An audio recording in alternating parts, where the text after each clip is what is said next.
Gusto lang po namin magpasalamat sa inyong lahat sa pagpunta nyo. Thank you so much for your support for this movie that you have not seen yet. But We're hoping that you can help us spread the word when the time comes, and sana talaga magustuhan mo. Yes, after so many years, actually years talaga ang inabot para maipalabas finally ang pelikula na ito.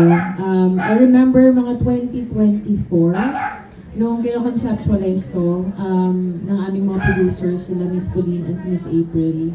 And then, hindi namin, actually ako personally, hindi ko alam kung saan papunta ng mga panahon na yun. Pero sure ako na kapag ka natuloy ito, it's going to be worth it. And I'm just so happy na finally nagkasama ulit kami ni Rian. Hindi lang sa Sangre, kasi sa Sangre nakikita rin kami. pero magkaaway. Magkaaway kami. Pero ewan ko, baka naman may mangyaring iba din. Sangre, na itutuloy dito sa I Felt It's Fine. Ayun, oo. So ayun, maraming salamat. Unang-una sa Wide International for making this film happen. Sa aming director na si Sigrid. Hindi ko ba naubos, oh? Ayos na papalitan ko na yung passport ko sa Philippines. Hindi na mahirapan na From Wine International. Wine International. Ganito po talaga kami dito. Pag magkakasama po kami, parang nakakalimutan na namin, trabaho pala ito. Magtatrabaho pa rin po pala kami. Pero ayun, maraming salamat sa napakahusay na pagkakasulat ni Direk Sigrid Bernardo. Ayan. The renowned director of Metro Manila Film Festival. Sorry. At saka sa lahat po ng involved sa pelikula na ito, maraming salamat sa inyong hard work. Ayan ang aming producer na si Direk Dennis. Ang dami ko sinabi, no? Tara magkwentuhan na tayo. Thank you po for this. Pwede mo po.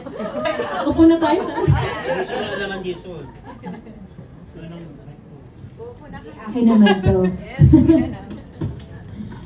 Yeah, so we're really excited to hear from everyone now that the movie is finally finished and hitting theaters on April 4. So, parang tatanungin ko dapat, how are you? Wala kasing masyadong, especially before, when Richmond's Daughter premiered, wala masyadong gumagawa nun. Parang, I think at that time, no one was brave enough to tell stories like this. So I think, hindi ko naman masasabing niche siya, pero I think it's important that may representation because it's something that you don't normally see and watch on television. So parang at least may mga tao pa rin from the community na mafe-feel nilang importante sila, importante yung istorya nila, importante yung pinagdadaanan nila. Para, alam mo yun, para ma-inspire din yung mga other people who are experiencing the same feelings, challenges in life. Kasi doing Richmond's Daughter and ito, I Felt It's Fine, hindi madali because I think laging may preconceived notion na why, di ba? Merong ganun, may mga tanong. And yun, thankful ako na we're given opportunities as actors to explore that world. Kasi honestly, nung time na, nung 2015, I wasn't really aware na ang laki pala ng community. And thankful ako na ang dami namin na-tap na people from the community that share their stories as well. So doon pa lang parang ang sarap na sa pakiramdam na wow, buti nabigyan kami ng chance to represent people from the community. Very well said. For me, anytime that I've ever felt that no one can understand how I feel, whenever I feel alone or parang ganon, yung parang hindi ko mapag-usapan yung nararamdaman ko. Which is very common, I think anyone can relate to that. I always look for something from different kinds of media. It could be a movie, a show, a song that makes me feel heard. And to have the opportunity to create a project that makes people feel heard and represented that's why we should all be doing it. Yeah. We should be telling everyone's stories because we're really not all that different in the first place.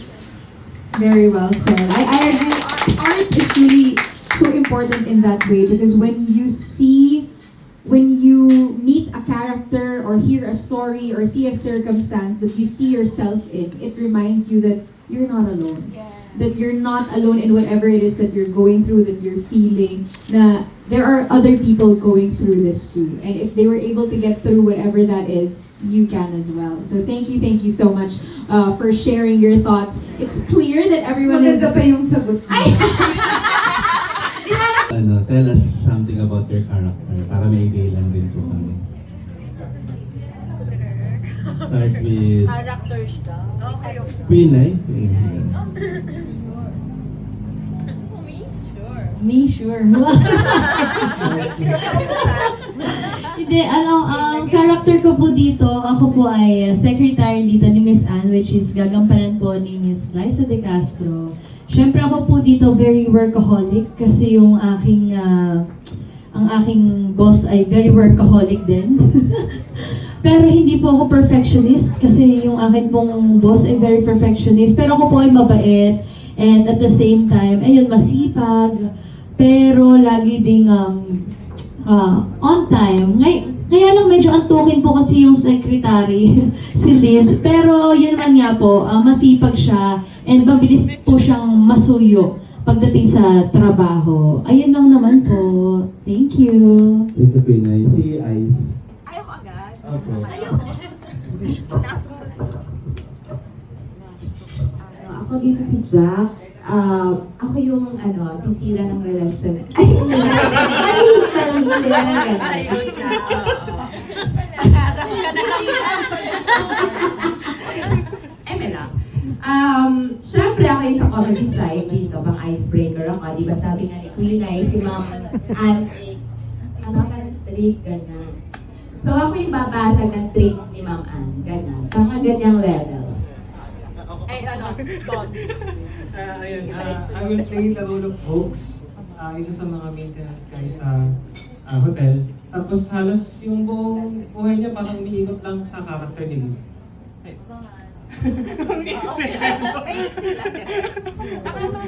Ako yung third party. Hindi pa pinalabas. Character ko muna, so kayo. Sige, it's really about Anne na kakahiwalay lang sa kanyang husband at malalaman natin sa pelikula kung bakit sila naghiwalay and then bigla na lang may dumating si Chicks sa buhay niya at yun, at doon magbabago ang pananaw ni Anne tungkol sa love. Ayun na, sinabi na nila. Misteryosong darating no, magbabago ng pananaw ni Anne. I-heal ko yung mga kailangan ma-heal. Ayun. And basically, lahat tungkol kay Anne, alam ko. Ayun, ako nga si Anne, perfectionist siya. Kasi unang-una pa lang, makikita niyo straight na straight ang hair niya. Dito hindi masyado. Pero straight na straight, ganyan. Tapos ayaw niya na nagkakamali yung staff niya kasi very goal-oriented siya. Siya ang CEO ng Our Magic Hair Grander Hills Resort. At syempre bantay sarado siya sa mga staff niya dahil ayaw niyang magkamali sa life dahil nag-fail ang kanyang relationship. So, nung time na yon na gusto niyang i-redeem yung sarili niya, may dumating na misteryosong babae na magbabago sa buhay at sa pananaw niya. And also, nasa free TV siya, medyo ibang bagay. But now, I think we have more freedom and I think people's minds are much more open. So I think what we have hopefully can satisfy what the audience would be looking for in terms of really showing true connection and intimacy. Ayun. Ikaw, yes or no? Charot, tapos sa'yo yun. Yes or no? Yes na yes. I will always say yes. And then, I think sa storytelling, buong-buo siyang naibigay sa pelikulang ito. Katulad ng sinabi ni Rian before sa television, di ba? Parang may mga restrictions talaga. Pero we are glad to share na ang pelikula natin ay rated. Meron na ba? Sorry ba? Kasi Papasa ko lang. kasi sinabi ko sa sinabi ko yung nag-rate ko kasi sa rated siya. Na-rate na siya. Rated siya. Oo. For pelikula Rated na siya. Ay, Oo. rated. Rated siya. So, abangan na lang kung anong rate yun. Para Anong rate? Kung meron talagang intimacy dun sa film. Parang gano'n, di ba? Oh, pero gusto ko lang din po i-clarify na kung ano mang intimacy yun, syempre, part yun sa isang relationship eh. Pero siya, part din siya ng kwento. It's not just about, syempre kasama na yung pampakilig, pero it's really part of Anne and Shix's story and journey as, strangers to and discovery sa kanilang relationship. Kung ano mang klaseng relationship. Yan, kung meron man, follow up lang. Kung meron man, how do you prepare for that? And mas naging madali ba on your part na gawin yung mga scene na yun, na kayo yung magkasama kasi meron na kayong previous project together na ganun din yung tema? Or parang mas nahirapan kayo at nagawin yun? Or kung iba bang artist na gaganap mahirapan kayong gawin mo? Habang may naisip. Sa family kasi namin, merong members ng LGBTQ. So both sides ng family meron. Growing up, parang hindi ko mag-grasp, lalo na meron akong tito na naging tita. Ganyan. Tapos, meron akong pinsan na actually, in-interview ko bago kami mag-start ng Richmond's Daughter. Ayun nga, parang nasabi na sa akin na may iba-iba kasing klase yan. May femme, may butch, may soft butch, gano'n. Kasi parang, ang thinking ko that time, kapag ang gusto mo, babae, yung the way ka kumilos, lalaki ka, yung gano'n, parang si Ice. Parang gano'n, parang, di ba may parang general, ewan ko, parang sa akin nung bata ako, ganun yung thinking ko. Kasi, yun nga, may tita ako na ganun. But, I think, dahil meron akong miyembro ng pamilya na belong sa community, mas naiintindihan ko. Tapos mas naging familiar ako. Pero kahit na gano'n, ang dami ko pa palang hindi pa alam. Since ginawa namin yung TRMD, kasi adult na ako nung ginawa ko yung TRMD eh. Iba yung perception ko nung bata ako sa perception ko now. Pero mas minahal ko sila. Ayun, sabi ko. So mas na-understand mo siya later on. Yes. Mas naging malalim yung respect and yung understanding and yung love ko for them. Si Rian. Na-distract ako, nagdala sila ng kumot. Ito yung pinili kong outfit, okay? Deal with it.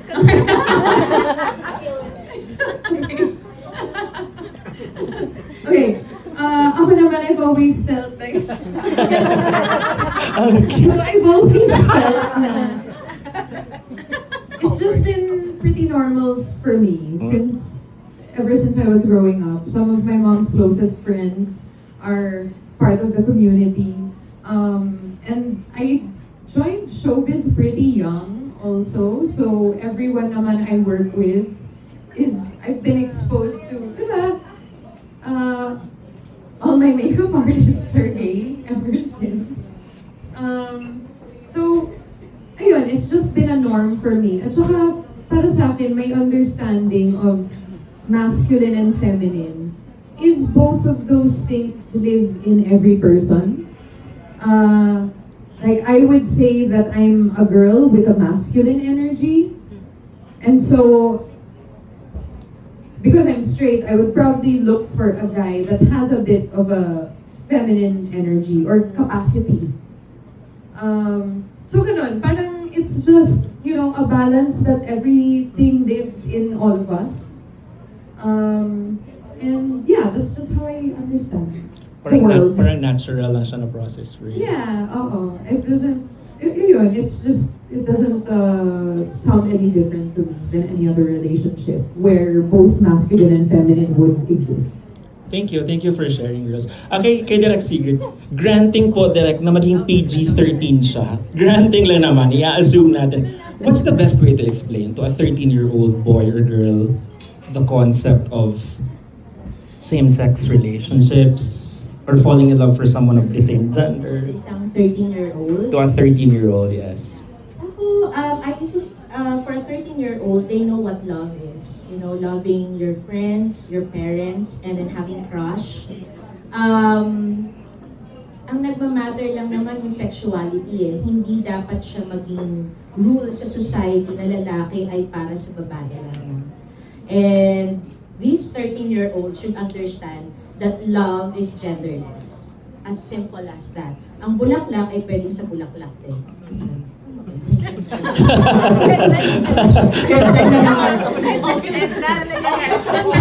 Basta yun. Years old eh. I don't know. Ako nagpipiko pa ako noon. So, iba na yung 13 siguro ngayon. But, simple.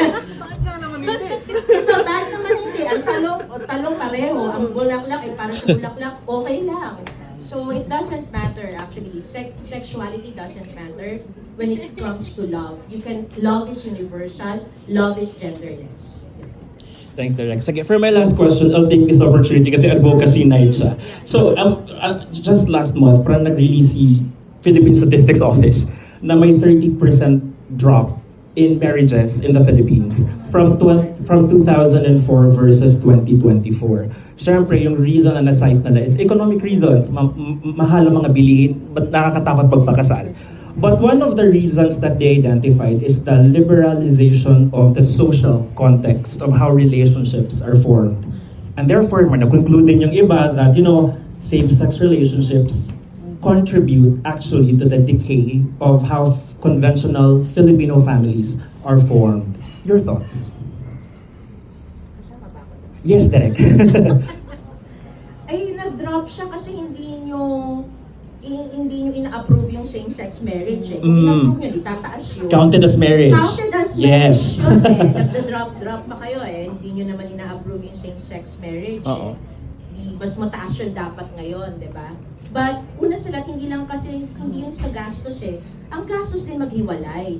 Biri mo, Vatican at Philippines lang ang walang divorce na. It doesn't mean gusto mo na may bill na ganito, gusto mo agad makipaghiwalay. Sino ba naman tao, gusto kitang pakasalan pero maghihiwalay na tayo? Of course not. It's just, it makes life easier for everyone na hindi ka nakatali sa taong hindi mo mahal.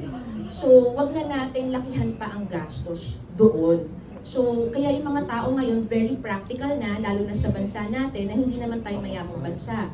Magpapakasal ako, paano maghiwalay kami? Diba? Lalo pang lalaki yung gastos. Ang laki na nga ng gastos ng pagpapakasal, ang laki pa ng gastos ng paghiwalay. So, yun lang naman yun eh. Economics siya eh. So, dapat pagtuunan rin natin ang pansin, yung maging madali ang umibig. Ano mo yun? Ang hirap-hirap na nga umibig, di ba? Minsan lulukohin ka, sugal kasi ang pag-ibig. So sana, suportahan din natin sa legal din na paraan kung paano tayo umibig, kung paano tayo masuportahan kapag nag-end na ang pag-ibig. I think. Ang lungkot. Parang wala na. Parang masunod doon sa Tinapos na. Yeah. Meron si Rian. No, I blame men. That's why.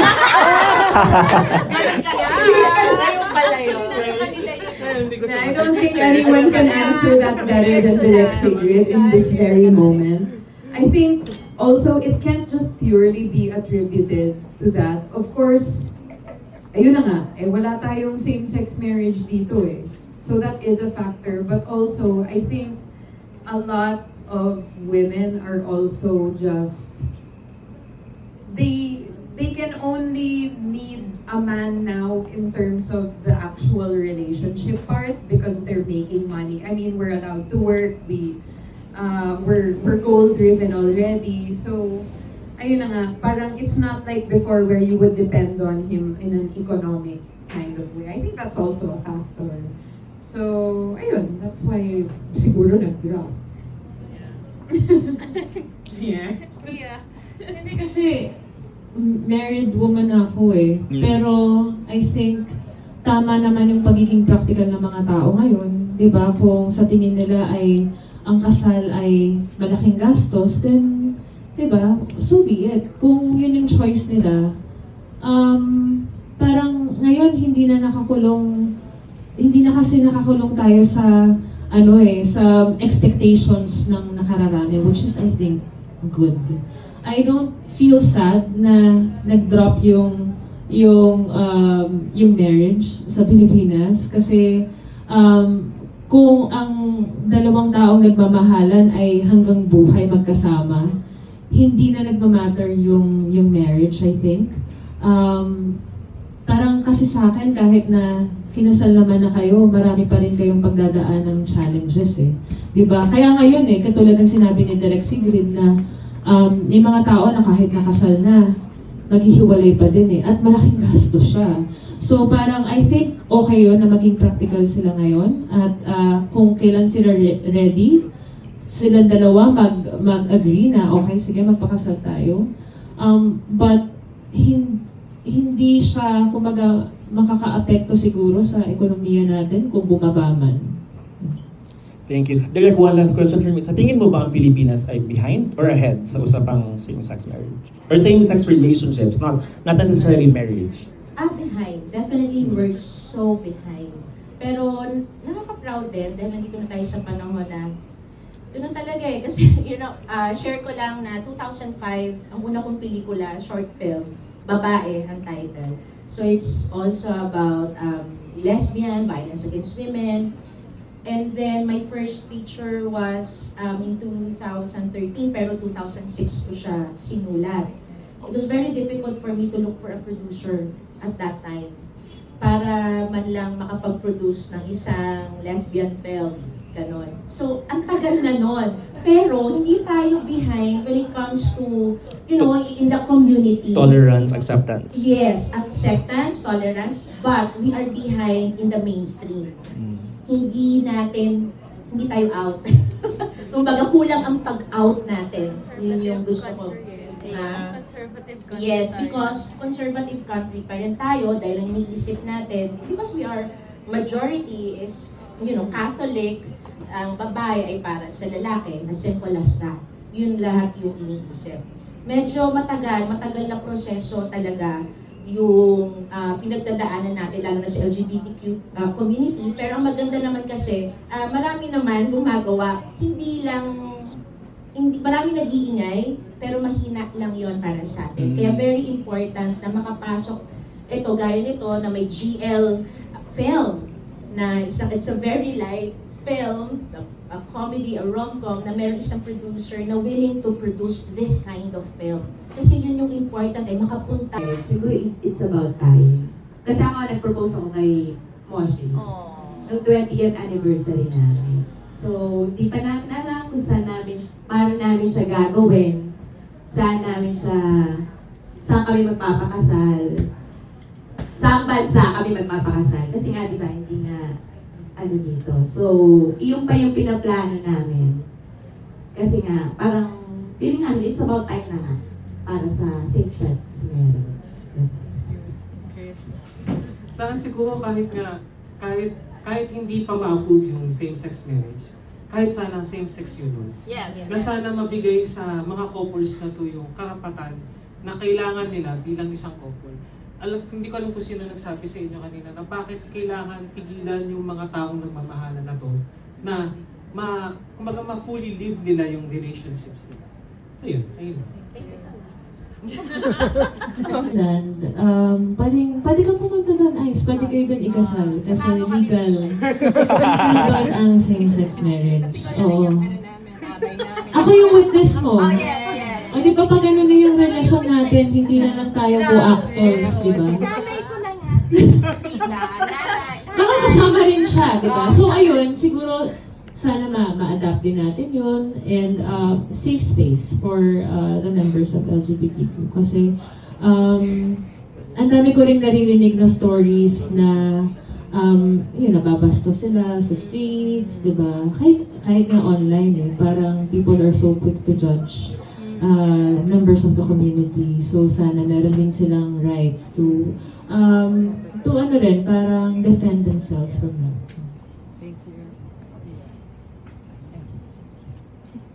Yeah, I think the biggest issue naman right now for the LGBTQ community would be marriage or legal, what would you call it?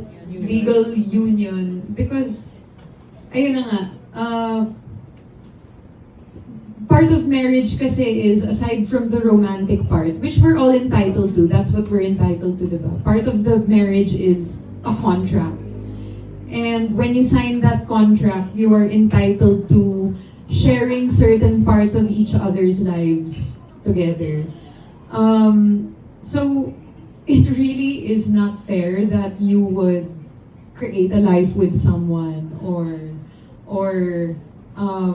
make plans with someone or know someone for decades and grow old together and possibly pass away together and not have any recognition that that ever happened.